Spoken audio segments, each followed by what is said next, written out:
All right, welcome everybody. Tonight is August 20th, 2025. This is the Upper Dublin School District Finance Committee, and I will call the meeting to order. First, I want to acknowledge we have Tithia Sherpier sitting in Alima Redding's seat for the next 4 months until the end of the term, to give Alima some time to focus on other things. Let's dive right in. Mr. Leckman, any announcements? No, there are no announcements this evening. All right, we do have minutes from our June 18th meeting. Members of the committee have had a chance to review those. Are we prepared to accept those minutes? Yes. Yes? Mary Beth? Yes. Yes, thank you. And we'll go right into reports and recommendations, starting with 2 items about the natatorium starting blocks. Yeah, so I'll introduce this, and then I'll invite Brandon Pierce to come up and talk to us tonight. So the natatorium starting blocks are original to our building, so that's approximately 13 years old. The useful life of those is approximately 10 to 15 years, so we're in that window of needing to talk about replacing them. We've been working collaboratively with our folks at UDEC, and obviously Brandon Pierce serves as our swimming coach here at the district, and we've been working closely with them on that replacement. They've assisted us greatly, and we appreciate that in the evaluation and options of replacements for those starting blocks. So Brandon's here tonight. We look to them as our experts in this area. He's going to give us some background and update on the starting blocks and the replacement plan.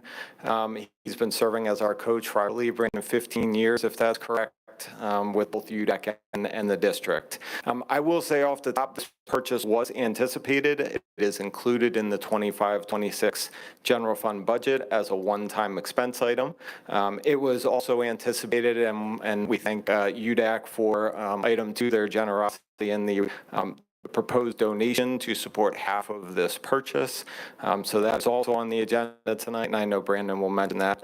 And the cost of this project is $80,799.70. That is being funded, like I said, by the district general fund with a half contribution donation from UDEC. So Brandon Pierce, I'll welcome him tonight. I'll thank you. Just to give a quick update, let us know kind of what you've been working on.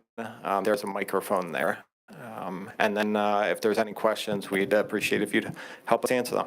Yeah, thank you. Thanks for having me again. Like you said, my name is Brandon Pierce, swim coach here for the high school team and UDEC. So like he alluded to, we are, I guess, at the end of our life cycle of our set of blocks that are on the diving well side of our pool. Currently, they're starting to deteriorate, fall apart. We've actually done some replacement pieces to kind of keep them going, but we're looking to get to the next set of blocks, some blocks that are more up with the technology of swimming where it is right now. The new blocks that we are looking to get will have a wedge on the back that allows for a track start in swimming, helps you out.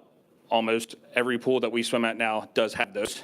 And it also will allow us to use what they call a backstroke wedge that is dropped into the pool that just this season has become legal to use in PIAA. So it's something that the schools will be purchasing and the kids will be using at the district and states meets. So it allows us to have a chance to practice on those before we get there and whatnot. I think one thing that's also nice about these blocks that we are getting, they are allowed to be, are able to be customized. So it'll help with our school pride. We'll be able to have Upper Dublin or probably just more like an interlocking like UD or something like that I have here on my chest, put on the top and on the step and on the wedges too. There'll also probably be a red color, which will obviously red and black to kind of go with our school theme. So I think like Andy alluded also, UDEC is willing to kind of give a donation to half the cost to kind of split that to bring that number down. I'd be happy to take any questions. I'm sure if you have anything I can explain, I have a couple of pictures in here if anybody is confused on anything too. And the last thing I'll just mention again, it's in the packet. The vendor that we're looking to purchase from is If It's Water. And again, this is in the bid range, but they are CoStar's, a CoStar's vendor. So this will be purchased off of a CoStar's contract. All right, any questions from the committee? Thank you. Yeah, Brandon, the timing system, how does that, is that integrated now in the new blocks, or will that still be separate? So, so the blocks are kind of a separate thing, but how the touchpads do get plugged in, they get plugged in underneath of the touchpads on the deck. That's something that I think we actually had replaced maybe 2 years ago under Matt Highland or whatever. So. Yeah. Yeah, I just want to make sure that this doesn't then require us to do another upgrade there. No. So yeah, the blocks really don't have anything to do with the actual No, timing system. but Yeah, that's correct. They work well together. Yes, Okay. that's right. Yep. Thanks. Anyone else? What's the timeline for installation? I don't see it in there. So I think that is, when we've talked to them, that's kind of been something that's been a bit of a range. I think they kind of gave us around that 12-week sort of lead time to get them in. So I guess once we get the okay and however that process works after that, we will contact them, get them made, and the company will come in and install them. And it's a one-day sort of installation swap out? I would assume so. I'm not 100% sure on that, but I don't, when we talked to them, I don't think that they said that it was going to be anything. Like, we actually chose or talked about using a company that has to do basically no demolition work or anything like that, that they will fit into the anchors that we currently have on the deck. Excellent. Yeah, that's where I was going. All right, anyone, John? Yeah, so is there any sort of warranty on these, or if 6 months from now we got a problem with them, does the company come back out and address it? I'd have to look at the quote. I'm not sure. It wasn't clear to me if there was something in there about that. Okay. We can certainly make sure Yeah, to cover that and get more information. Yeah, it says factory shipping, handling, insurance. So, I mean, I'm not sure if that just has to do with the shipping. Yeah, I saw the insurance in there. I thought maybe that was related to that, but just, I'm sure these will work just fine out of the gate, but if in a few months there's an issue, nice to come back out and address it. Yeah, and it's a local company, so they're not too far away, so it shouldn't be any problem for them to come out and help us too. All right, anybody else? All right, so we'll move this on? Yes. Yes, all right, Thank thanks, you. Brandon. Let's cover the donation. I don't think I have anything else to add other than to say thank you to UDEC, and it is recommended to accept this donation to go along with this project. All right, and as always, we certainly appreciate the collaboration and the donation. Any comments from anyone on the committee? No, we'll move that ahead? Yes. Yes, all right, thank you. Maple Glen roof replacement change orders. Bob? Yes, all the work at Maple Glen is finished. Roof looks great. Nice and watertight now, no problems. But during the installation, we had to move forward with 2 change orders. First change order was significant. We quickly discovered on the roof that all the plywood on the roof deck was bad. We had allowed in the bid, it called for 20,000 square feet of replacement and another allowance for an additional 6,000 square foot if found. As soon as I started working on the roof, it was discovered the type of plywood that was put down at that time more than likely wasn't a kiln dry type of plywood. And if it was all pressure treated, and if you've ever seen pressure treated, as it gets older, it starts to warp. So the cause of all our roofing issues at Maple Glen over the past are all boiling down to the plywood problem. So all the plywood needed to be changed. Fortunately, the contract did cover that per square foot. So we had a unit price of $3.91 per square foot. So the total cost for the first change order was $265,254.40. Again, that was fortunate for us in the price of the bidding that we had it broken out. So there was no negotiating. It was already accounted for. The second change order, we needed 3 additional units of Tectum decking. We did have allowance in the bid for a certain number of sets. We exceeded that by 3 units. So we had the unit pricing for that as well. So it was $2,400 a unit. We needed 3 units. So the second change order for $7,200. All right, any comments or questions from the committee? Ditya? Yeah, with the benefit now of hindsight, this Yeah, we had an expert look at this before the whole project was started. Should we have known about this? Not to this extent. So the architect that we've been using, Michael Johnson, is a very good roofing is one of his specialties. Michael was on the roof. We even brought in the roofer who's been maintaining the roof for us. And he spent a lot of time with us on the roof, cutting open areas for inspections, core samples. We identified where we knew it was bad, but it wasn't until all the shingles were pulled off that the reason it was failing. We saw the other plywood was also failing in the same manner. So was this a result of the leaking issue, or was there more of a vapor barrier issue? And if that's the case, is that being resolved in the current? No, this was, the issue was that all the edges were curling on the plywood, and it was actually pushing the shingles up. So we were getting separation, and the nails were pushing up on the shingles, and that was causing the shingles in the roof leaks through with the shingles. So if we look back at the original bidding process, with what you know now, would we have done anything different? We did capture the unit price. That's one of the issues with roofing is not knowing deck condition. Do you pull the shingles off completely? I think we thought we had more than enough captured into the job. We knew through our evaluations that we had 3 sections of the building where we were going to replace the deck as called for in the bid. And it wasn't that until they pulled it off said, no, this is going to be a problem everywhere because of the type of wood that was used. Anyone else? Yeah, Jen? Yeah, I mean, did we uncover anything related to the original roof installation that was not done to our expectations, or was it just not something that was covered at the time?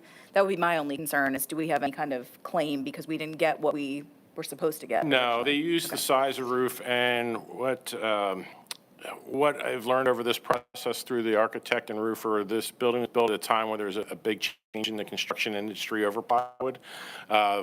Plywood at that time was being fire treated, and it turned out the fire treatment on the plywood was actually causing it to deteriorate very quickly. So it was just basically crumbling over time. So there were lawsuits that were currently out during a time nationwide about the type of plywood that was being used. Somebody proactively said, we're not going to use that because of these lawsuits. And they went to a pressure-treated plywood, which is less commonly used. And the problem with the pressure-treated, if you ever had a pressure-treated fence or a piece of wood, over time it starts to curl. And that's what happened in this situation. So you think that all of the pressure-treated lumber on the, there's no more?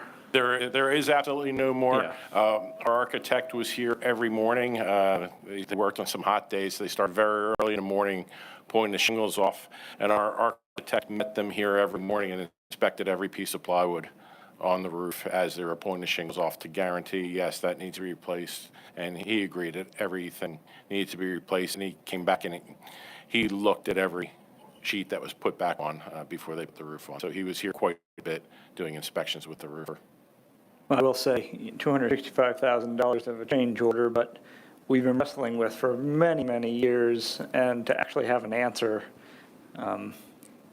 is pretty helpful. So, gives me confidence that maybe this is the end of it. Any last comments or questions from anybody? I just want to comment, even though this was unforeseen, I really appreciate that the work is completed before school starts. So kudos to all who made that possible. All right, so we'll move that ahead? Yes. Yes. All right, thank you. We have an update in the ongoing saga of the fire alarm replacement project. We certainly do. As you know, you mentioned it's a saga. We've been working on this since last November when we engaged with ICS to put all the specifications together for this project. Since that time, just a reminder, we've been through 2 full bid cycles.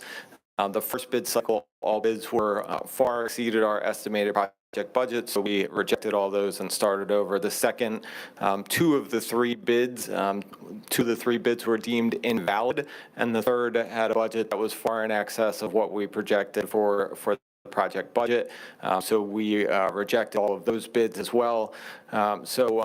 As I mentioned in June, what ICS has been doing is evaluating other options. We found a contract, a CoStarz contract, so Keystone Fire and Security is a CoStarz contract vendor for this project. That we can accomplish through CoStarz. Again, after two failed bidding attempts and a CoStarz contract, we feel this is a perfectly valid procurement for this project. You can see that all four buildings are part of the proposal that Keystone Fire and Security provided to us at a total estimated cost, or a total cost of $1,088,327.17, which is very much in line with what we projected for this project. Again, it's Fort Washington Elementary, Maple Glen, Thomas Fitzwater, and the district office. So our recommendation at this point is to move forward and approve agreements with Keystone Fire and Security for this project. We are, while we're approving it now, the majority of the work will happen over the summer. None of this work will interrupt the school year in any way, shape, or form. So if there's things that we can get done throughout the year to make the summer, easier, the summer work easier, we will do that, but the plan is to get the majority of this work done the project will be done this summer, but the majority of the project will be completed in summer of 2026. Comments, questions? Teacher. With that, will that then go to the 25-26 budget, or where is it going to straddle those?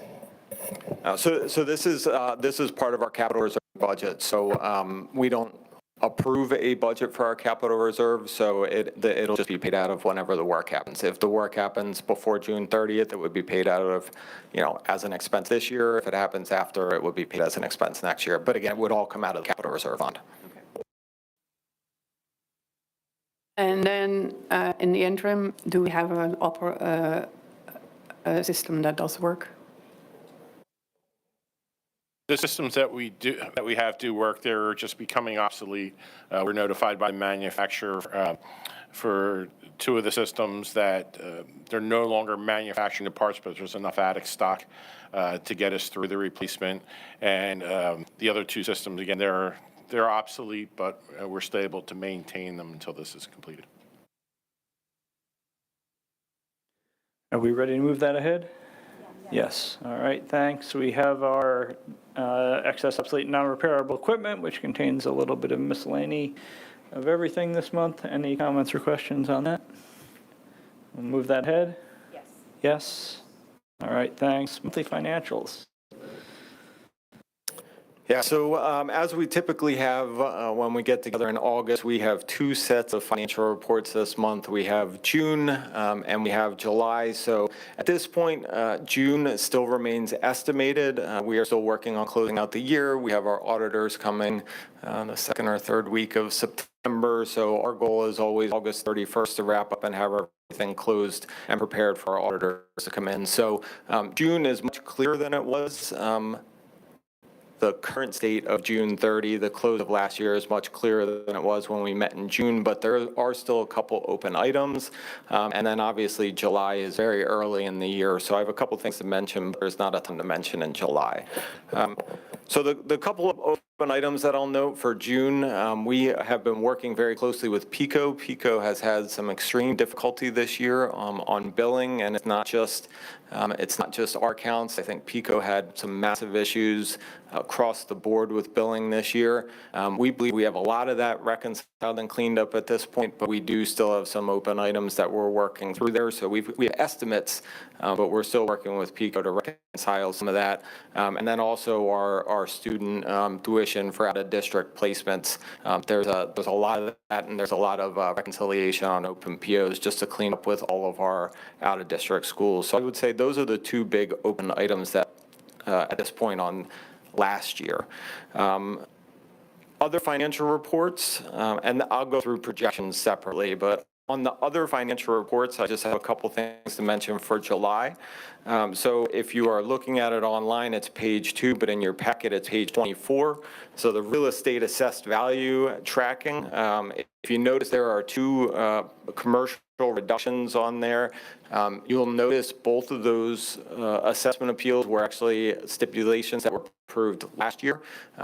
Just to kind of reiterate, what we do is when we approve appeals, then it goes back through the county. The county sends us monthly reporting, and then I make adjustments or note them on this report when it actually comes through on the county report. Both of these reductions that you see tonight were anticipated in our budget for 2025-26. And you'll also notice on that same report, we received our first meaningful assessment for 1125 Virginia Drive, which are the apartment complexes. So that added about $5.5 million of assessed value, not property taxes. But again, that's the first major assessment we've received on that property. Commercial properties, we receive quarterly. Now, I expect to receive quarterly assessment changes on that property that we should start to see. On page 3 of that packet, of that report, page 25 in your paper packet, real estate tax collections. So again, we don't talk about that for the second half of the year just because tax collections wrap up as of December 31st each year. Now you'll start to see that be updated every single month here. What we're reflecting our collections through July 31st. Based on our tax collector report that we received, our collections in July were almost 11.9 million, or about 13.5% of our total expected tax collections for the year. Slightly better than last year, but again, very much in line. So no concerns there. On our financial projections report, again, looping back to June, but a further report in the packet here. So if you remember back to June, we talked about our projections as of the end of the year. I was estimating a surplus of $4.9 million. That current projection is up just a little bit. So our projection is $5.3 million to close out the year. As I mentioned, we've got those 2 big outstanding items at this point. There's estimates in there, but that number will change. I will continue to keep this committee updated as we officially close out the year, and then obviously we'll get an audit report in the November timeframe to look through. As a reminder, there are no recommendations to transfer any of that surplus to the capital reserve this year. The recommendation at the end of the year was to retain surplus funds in our general fund to fund a large portion of our $3.5 million budget deficit, which is made up of a number of one-time expenditures, and then maintaining our unassigned fund balance around 7% of general fund expenditures to keep that in line with fund balance policy guidelines. So like I mentioned, we'll continue to report material updates on a regular basis as they are, as we can for updates in September and then through to November. 2 other items to note. State budget update. So if anyone's paying attention, there's not much happening as far as the state budget goes. That's supposed to be approved by June 30th each year. Today's August 20th, and there is very little progress being made that I'm aware of. I do know the House Appropriations Committee has scheduled meetings every day for the rest of August, but just last week, the end of last week, I want to say, the Senate bill and the House bill failed past the representative committees and are no longer being considered. So I think sounds like they're starting over and there's still a long way to go. While the situation is certainly not ideal for a state budget to not be passed, we do receive approximately $24 million in state funding, but we also have fund balance, and we also receive a large portion of our property tax receipts. In August, as I mentioned, we received $11 million. In August, we receive a large portion of our property taxes, so we're able to cover the gap of not receiving state funding by those means. So we do not have any expected impact to operations as a result of the state budget, but certainly the delay, I want to make clear, impacts a number of districts across the state that are far more reliant on state funding. So it's really important for the state to continue to work diligently get that budget passed. And then on the federal budget side, again, things look okay right now, but I will note that there was a little bit of a blip in July, so we receive a large portion of fund, well, not a large portion, but it's $150,000 of title funding. We were notified in early July that about $58,500 of that was put at risk. The federal administration announced a decision to withhold certain portions of the title funding. And again, while it was impactful, it was not a large expense to the district, but would have mainly impacted planned professional development programs. We did begin immediately kind of putting together contingency plans just in case that ended up being full elimination. But we did just recently were notified that the federal government changed their position. Our consolidated application for title funding were opened back up, and we have resubmitted that. So we do at this point expect to receive those funds. But again, we will continue to keep our eye on all things happening budget-wise from the federal government standpoint. So that's my financial update, and I'm happy to answer any questions. Anyone have comments or questions on the monthly financials or any of those other related updates? All right, I want to just echo the comments regarding the state budget that we're fortunate to be in a position where we, as everyone does, collect their property taxes primarily in July and August. People in Upper Dublin tend to pay their property taxes on time and during the discount period, which ends at the end of August.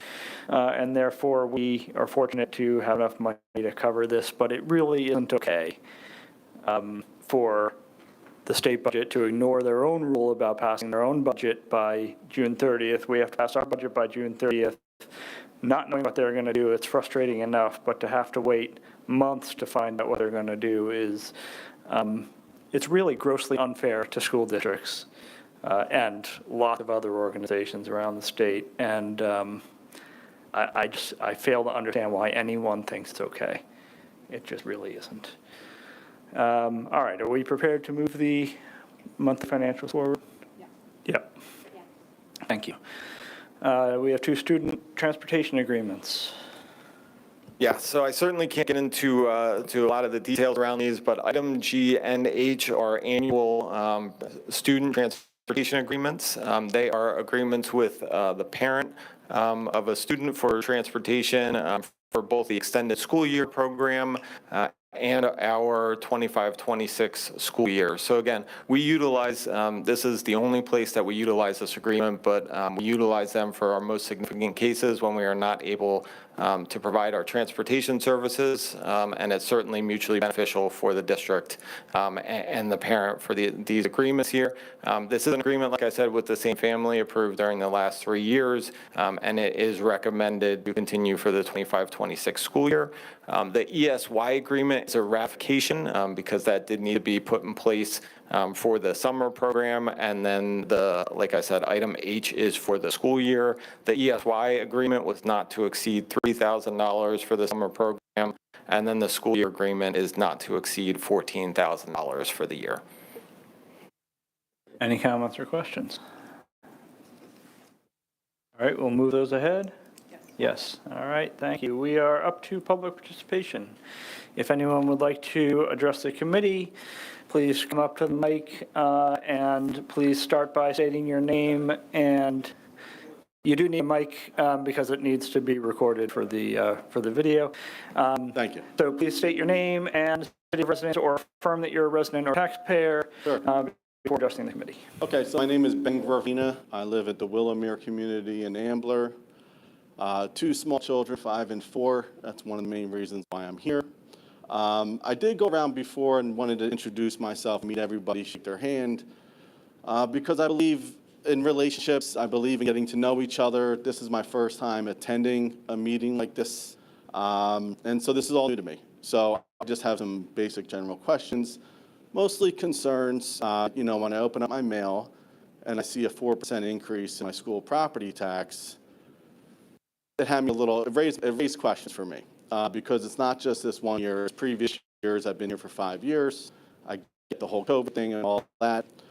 I went to school here. I don't know how many of the members here went to school here, I went to Sandy Run Middle School, went to Upper Dublin.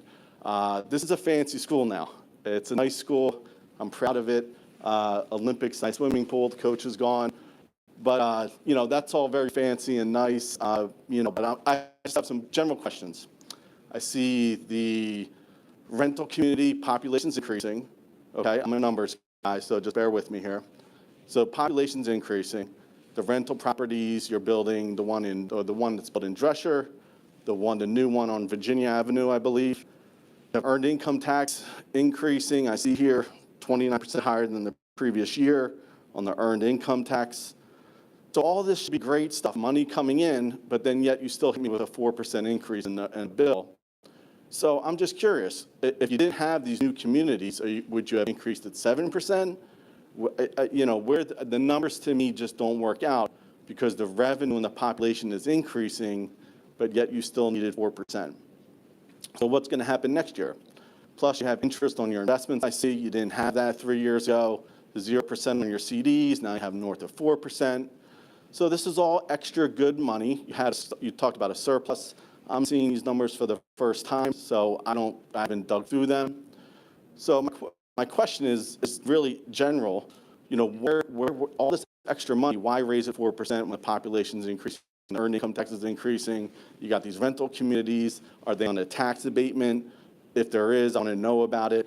How much increase in school tax revenue have you received from the new place at the Dreshertown Shopping Plaza, whatever that thing is called? So those are my questions. Thank you.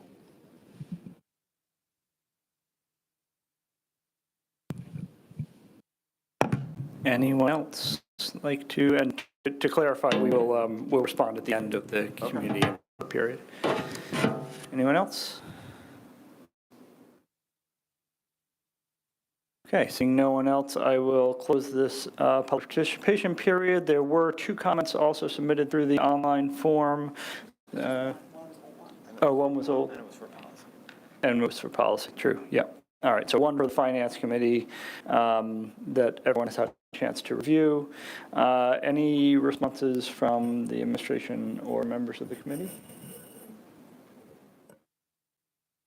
No? Yeah, sure, take a look. So I certainly don't think, I think the questions that were asked are, there's far more explanation, I think, that can be given outside of a budget presentation. So I would certainly be happy to have a conversation offline. I would also encourage you and anyone that's interested in listening, we do extensive budget presentations from March through June every year, and all of that information is posted online. There's a budget narrative that goes along with that. It's about a 25-page document that lays out all the details of our budget. It has all of our budget line items, revenues, expenditures. So the answer to your question could be a half-hour presentation, and I'm happy to have a conversation with you. But I would certainly encourage, as a starting point, to you or anyone listening to go off to our online tools and check those out.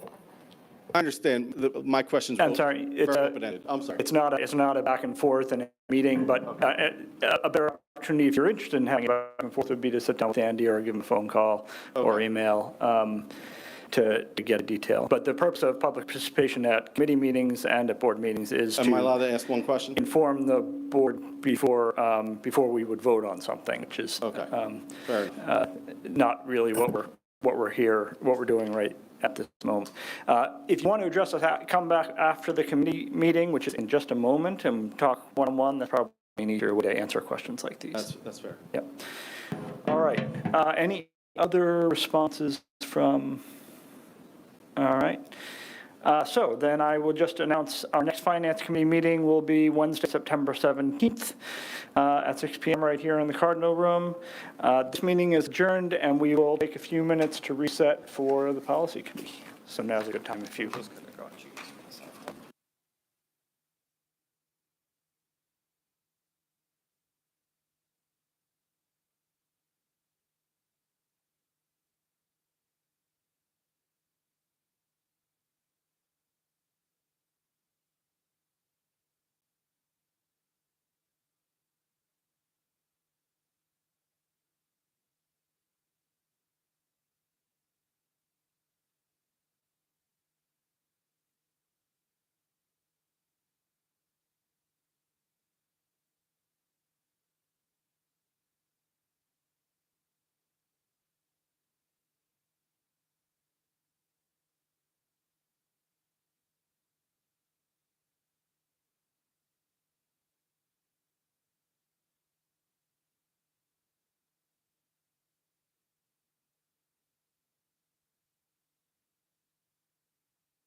It's silent. I'm sensing everyone's ready.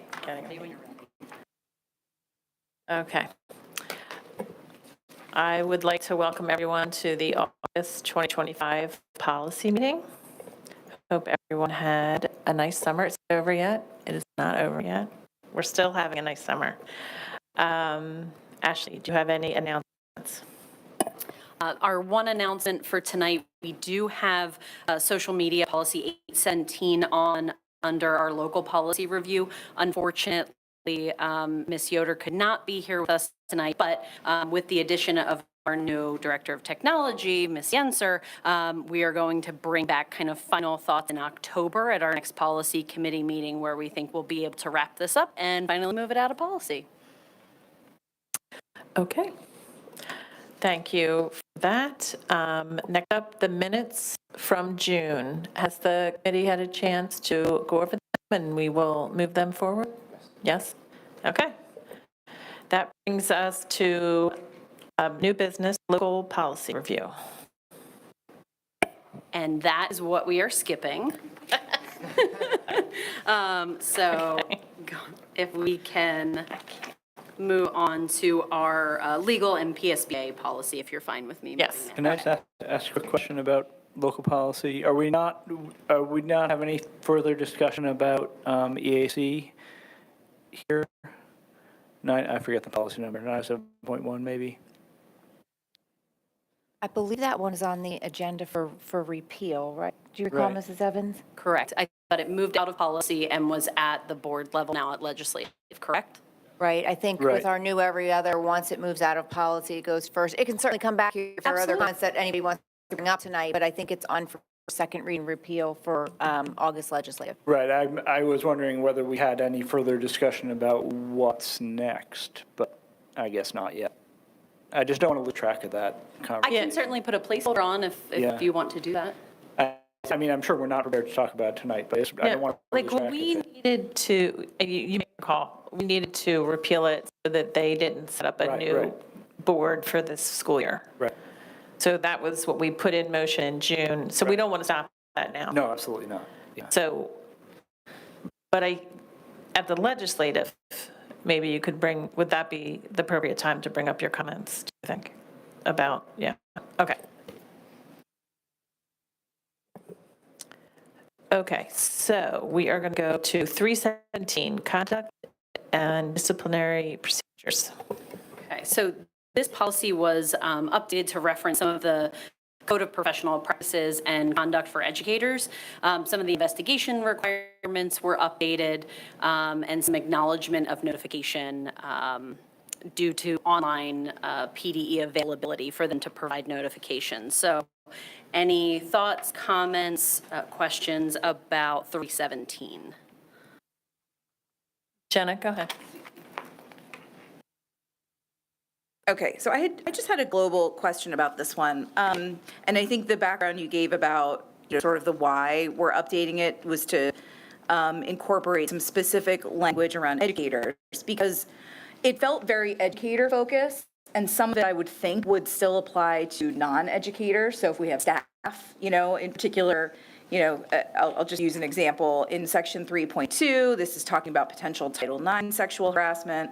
There's language that specifically says, whenever allegations underlying a report of educator misconduct, and then later it says educator misconduct, but it would apply to staff as well, right? So here is the delineation. So educator misconduct under the law provides a lot of requirements for the HR director, the chief school administrator.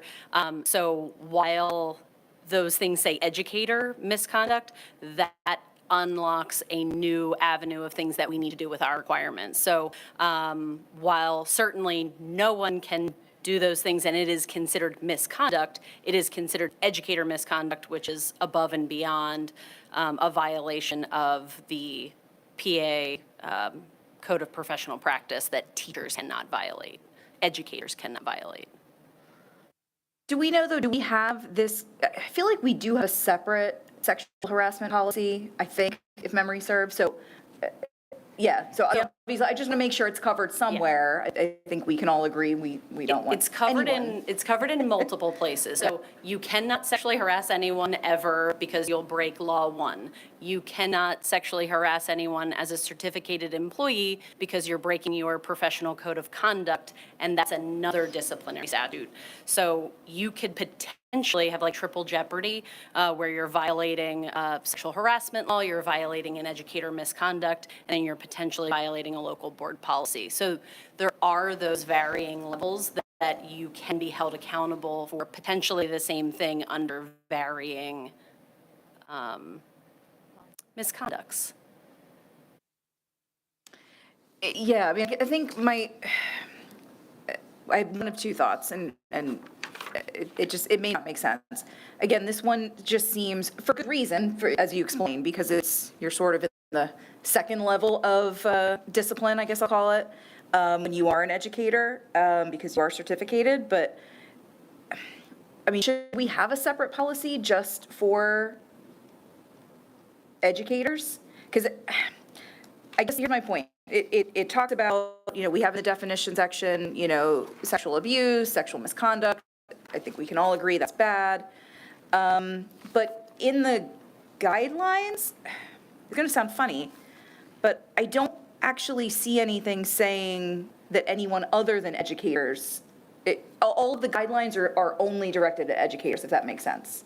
So if it's a broad policy that says all of this conduct is bad, which of course it is for everyone, it just feels wonky, and when you get to the guidelines, it's only talking about educators. I understand we might need an additional section that covers educators because of their additional professional responsibilities, but again, maybe the answer is we're just relying on our separate sexual misconduct policy.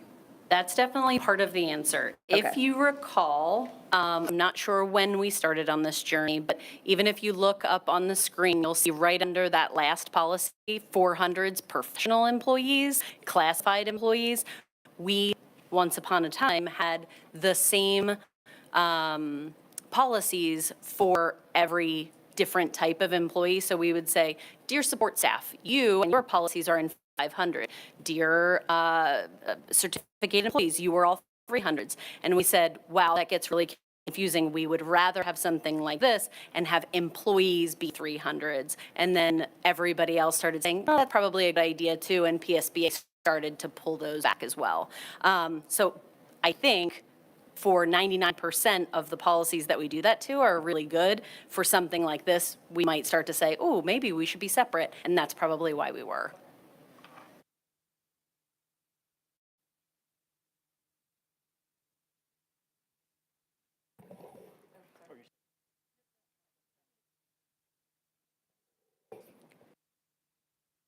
Oh, cool. Oh, no, causing a problem. Oh, man. Mine was a little more of a global question as well. And so it's titled the conduct/disciplinary procedures, much of it focused on sexual abuse and sexual misconduct, which, again, I agree with. We should have a policy on that. It's relatively silent on other types of misconduct. And so wasn't sure if there were other policies that spoke to that. There is some language in 4.1.2, anyone who's been arrested or indicted for convicted of any crime that is greater misdemeanor or felony.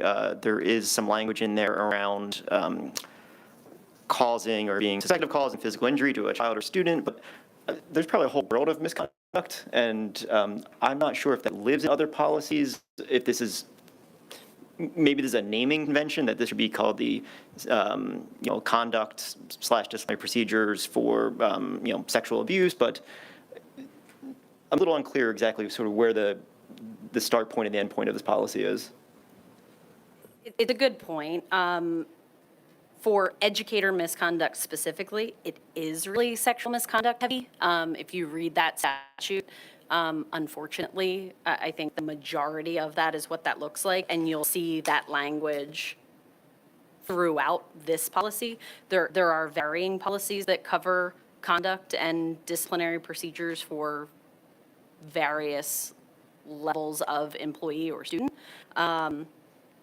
We can certainly look into what that looks like, but a lot of this is legally required, and I would hesitate to encourage us to move away from a legal mandate for educator misconduct, although I do understand everybody's points.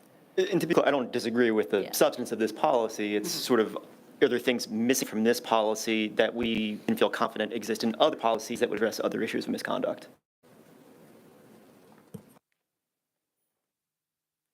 And I think that's probably why we should continue our regular review of things. I can certainly take a look through, but like I said, this is pretty statute-based. I can't think of, or I can't really see anything that's not cited in that educator misconduct or statute. So I don't know that we have wiggle room other than maybe where we would include it. But I would still encourage us to remain as close to naming conventions and numbering conventions as possible, just so that we can stay updated to the best of our ability. That's fair. I mean, for consistency, perspective, the thing I'll raise that we should probably check is I don't think this is the only place where we define sexual abuse or exploitation or sexual misconduct. I feel like that lives in other policies. And so just making sure that we're consistent across wherever our definitions live. Understood.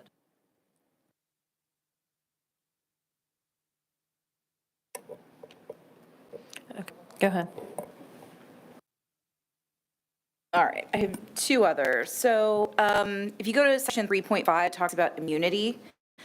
And I'm sure this is right out of the statute. So if you tell me this has to be in our policy, I won't fight you on it. But I generally don't love when we talk in our policies about whether somebody is legally immune from civil liability. We can certainly say that we will not take any action against you if you've made a complaint in good faith, et cetera. But this kind of broad sweeping, and rest assured you have civil liability. I mean, I'm sure it's out of the statute, but as a lawyer, it feels like I'm giving them legal advice.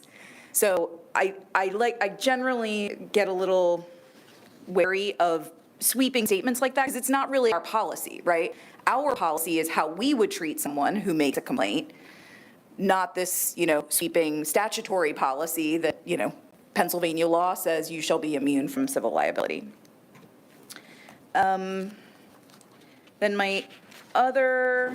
Stop for 1 second. I'll respond to that right away. I'll look to see if we can remove that. A lot of specific to educator misconduct and this statute, there are a lot of notification requirements that we have to include, but this one may or may not be, so I'll put that on to look. Okay, Now, and before we move on from that, but would you take out completely, or would you, it would be nice to have something in there to reassure them that we are not going to. If you come and report something that, right, the whole idea is, I'm trying to find the wording here, that you're immune from civil liability. Right, this is somebody that files a complaint. So if we're talking about retaliation, we have a lot of those provisions in, but to Jenna's point, civil liability is not under our purview. So I understand your point, but we could ensure that there is something to address retaliation, which is, again, against the law. Yeah. Okay, all right. Mm-hmm. Jenna, you're Sorry, next. yeah, one more. Yeah, just to piggyback on that comment. What I'm thinking about is, we're telling, people who, make good faith reports that you'll be immune from civil liability. I can't promise somebody won't sue you, though. I can promise we won't, because we're not going to take retaliatory action if you made a good faith complaint. But that's why it feels like maybe more than we need to say that, don't worry, you're immune from all civil liability. I can't control what the person you filed the report against might do. That's, so. So then the last comment I had was sort of a similar theme in 4.4.1. There's this language that was added about that the superintendent may receive notice from the Department of Education when there's a pending record of arrest against an educator. Again, it doesn't really feel like policy language to me. That's just. That's a notification requirement. Okay, I so did that look makes into that sense because I thought, Okay, Jen I might understand ask that question. Yeah, that's just a bone that I pick on this stuff, because our policy is what we will do, not what other people may give us. But yes, if there's some Understood. requirement, we have to make that known, and this is how we make it known. Totally get it. But that's not what this says. I mean, this isn't talking about we have a notification requirement. This is we will be notified. There's nothing to say. There's no meat there. Educators have to know that we will know. Oh, I We see. have to tell our educators that we may get reports, is what I think Ashley's saying. They have to be Okay. aware. That I get. They have to be aware that And they can. it's our duty to notify them of that? They have to be aware. Okay. All right. Yeah.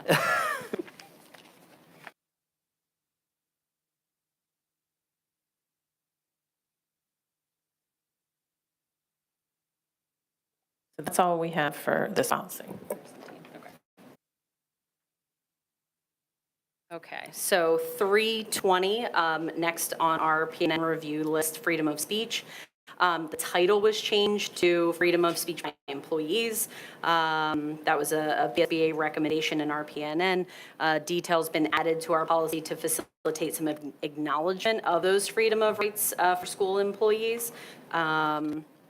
So any thoughts, questions, or comments on 320?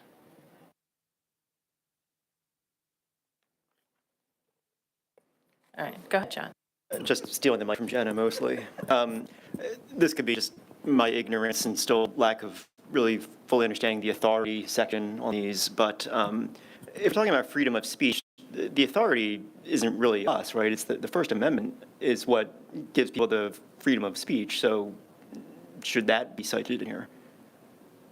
That's where the authority for freedom of speech derives from.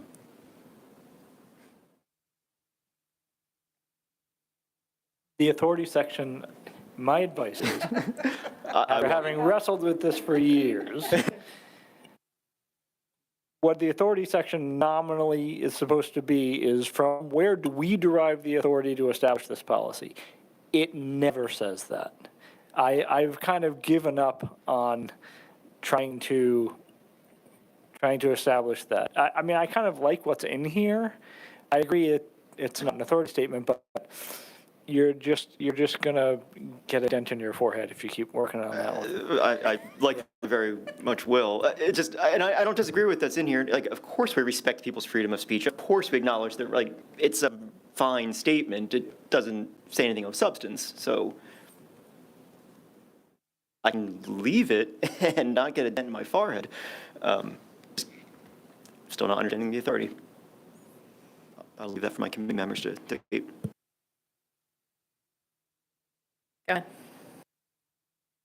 Well, while we're on the topic of the authority statement, I mean, look, I'm not sure I have a great suggestion on what it should say, but there's the second sentence, while accurate, feels like a little too much. Like, I think it's enough to just say, we respect employees' freedom of speech, we acknowledge, and then kind of skip to the third sentence, that the board acknowledges the right of administrative professional, et cetera, as private citizens to speak on issues of public concern. Like, there's just something odd to me about public school employees do not surrender their right to free speech merely because their status as an employee of the school district. Agree with that statement 100%. Just feels like more than we need to say. Like, I don't even like the implication that we would believe that. It almost sort of puts words in our mouth and it feels defensive, like we're saying, I don't know. I don't know if that language came from PSBA, it just felt like a little more than we need to say. I like the first sentence, I like the third sentence, and again, it's not that I disagree with the second sentence, it just feels like we're beating it to death, like. It's not required to be in there, but yes, it did come from PSBA. I could go either way. On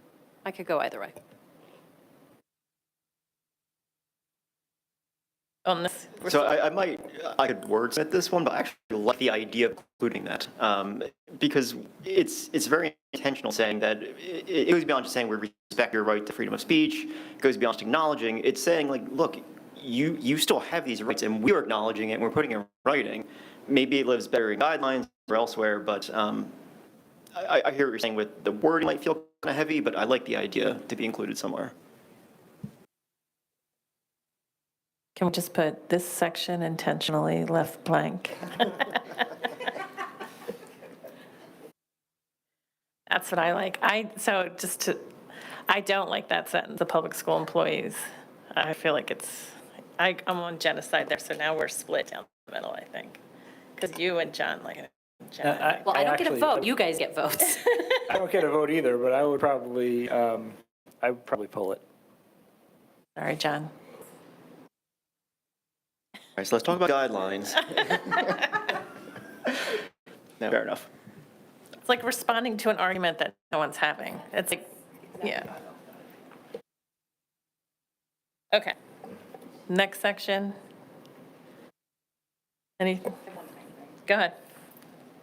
3.4.9, it just needs a verb, because the preceding section says, you know, if you're speaking out, you shall, and then, so it needs, like all the other items, it needs a verb.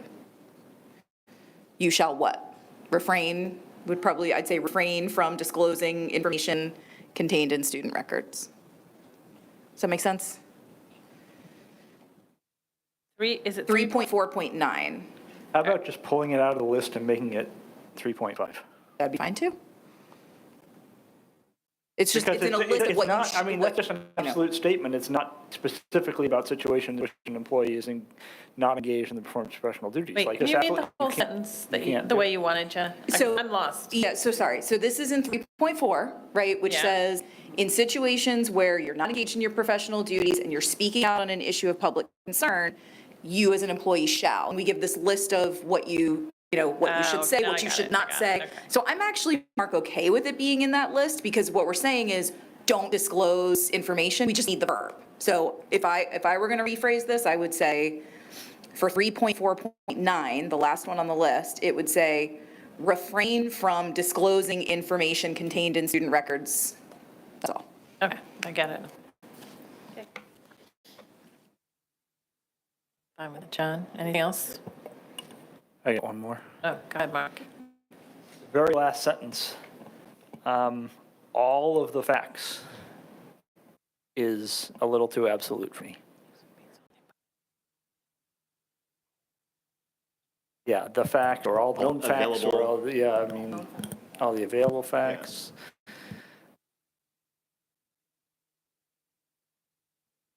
I like all available if we're okay with that. Okay. So we're ready to move on from that, move that one forward, okay? Finally, miniature horses. Okay, this We've all been waiting for. This is tonight's exciting policy. 718 is service animals in schools. The numbering has been updated from 711 to 718 to match PSBA model policy, and the language has been updated to include only permissible questions that we as school employees may ask, and also to include the requirement for miniature horses. The policy also called out an AR that did not previously exist. So while I know we don't approve ARs here, we did have some internal conversation at an administrative level to come up with a draft just to show what that might look like, and we'll continue to tweak that with feedback. So any thoughts, feelings, hopes and dreams about miniature horses? Go ahead, Jen. Yeah, I loved reading about miniature horses in excruciating detail. I did notice at least one place, and I feel like I might have seen it somewhere else, but I'll just point one of them out to you. In 3.5.1, we refer to them as pets as opposed to service animals. I felt like I saw it somewhere else, but I as I was skimming back through, I couldn't find it again. So, again, I think that's just word choice, but Yep, I'll look they at that. probably are pets. People love their miniature horses, but in this context, obviously, we're talking about service animals. Absolutely.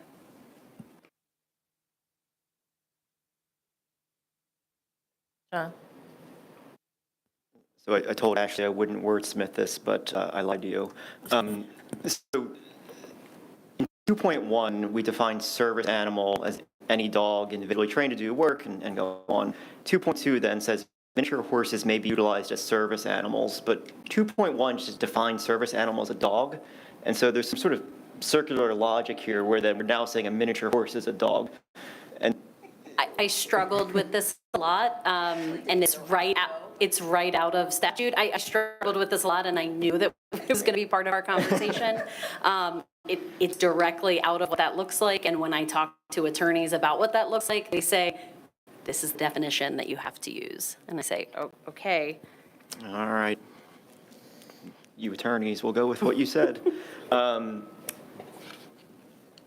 I don't know what else I have then. Come back to me. Okay. I mean, it's a narrow definition of a service animal. And so if someone wanted a different animal, This is all we are legally we required do not, okay. And, Right okay, now. I just want to make sure. right now. Yeah. Yep. Which is why we're adding miniature horses, because they were added to the ADA. Yep. Okay. They live longer, right? I think that's part of I mean, their, they're adorable. they live longer than dogs.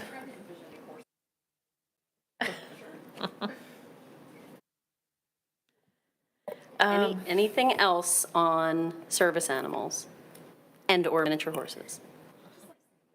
I do. Which we've defined as service animals, which are dogs and miniature horses. Service animals, and then a service animal, maybe that's the difference. One's plural, one's singular. I think I'm pretty good on this one. I imagine a lot of this has already been reviewed and legally required to include here, so there's limited latitude that we have with this policy. Is that fair? Okay. Correct. Exciting times. Miniature horses coming to school. Okay. So we are moving that one forward? Yes, okay. And then 360, conflict of interest.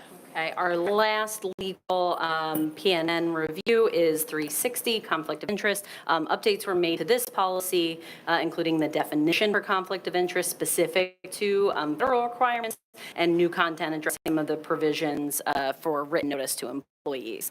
So any thoughts, comments, or questions on 360? John, go ahead. He buzzed in. So there are a few mentions in here of, this is an employee policy, and there's several mentions of conflicts of interest for board members. Yes. Finally, I was going to get one. We have our own policy for conflict of interest, so I would excise all of those mentions, except there is one that has to do with reporting of conflicts of interest from staff of board members, and I would retain that one. That is, where is it?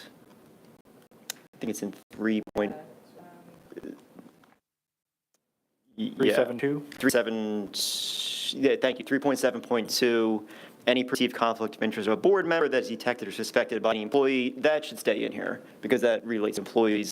Everything else related to a board member, I think, should be excised and live in the board member policy. And I don't believe, so this is all PSBA suggested language. I don't believe that there are any legal requirements to keep any of those in, so I can make those adjustments prior to our next policy committee meeting.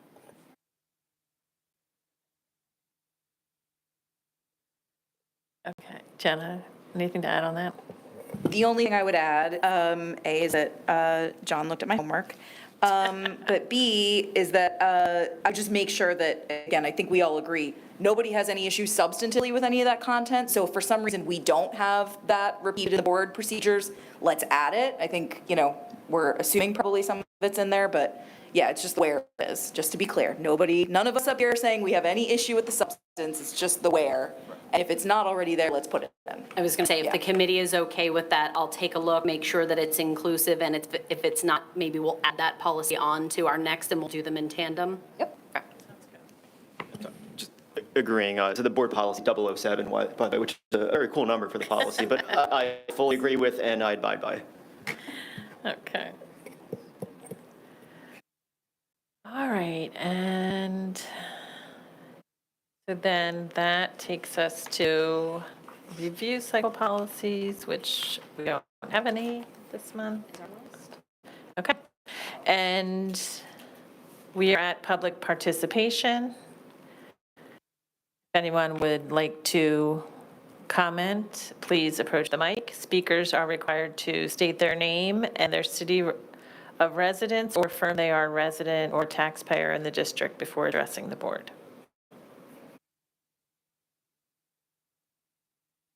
Seeing no one approaching the mic, I'm going to close public participation.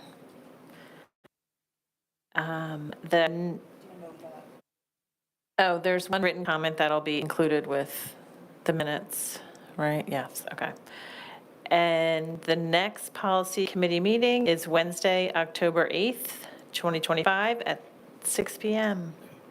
Not following anything, so that's why I hesitated. And any other further comments, anyone?